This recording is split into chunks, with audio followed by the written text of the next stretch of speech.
All right, guys, talk with me about Wordcamp Raleigh, the conference that we just got back from. What I enjoyed most about Wordcamp Raleigh was the last session with Dave Moyer. He talked about multi-sites and WordPress. It was different. It's what I learned. Like was most interesting to me. So yeah. Okay. Well, I enjoyed the whole thing just because it gave me a chance to see people who are in my field or in the field of work that I'm trying to enter into. I'm majoring in computer science, and so I'd never seen that before. I never knew that many people were interested in it. That was new. So because most of the time you bring up computer science, people just like, oh, okay. So, but talking to them at the conference, they obviously understood and they encouraged me, so it was helpful, definitely. What did you enjoy the most about the conference? What did you enjoy? I kind of just said what I enjoyed. I enjoyed the multi-sites. What was most surprising about the conference? What surprised you the most? Either about the people or the sessions? It was surprising to me how different people looked. Just everybody was.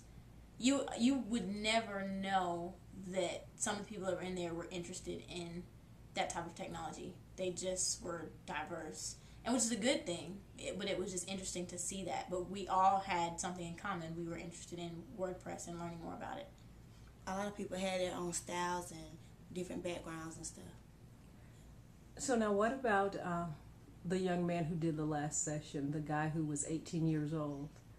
Tell me how that impacted you to see somebody that young in front of an audience leading a session. Man, like when we went and talked to him and he said he was 18 years old, I thought thinking about myself because as I started with Miss Denise, I was only like 11, and so this lady told me that I was really young starting this process, and I thought it was a good thing because you start at a young age. And as 18, I should see myself like that doing what he doing. So that's a good experience that he's doing. I feel the same way. It was surprising. I did not think he was 18. I thought that he was a little bit older than me, but it was just because he was so well spoken and he obviously knew what he was talking about. He was the best presenter there by far because his presentation was on point. His communication skills were almost perfect, and it was just, I don't know, he kept us engaged even being the last session of the day. So it kind of gave me encouragement and I told myself that I could do it. I was like, okay.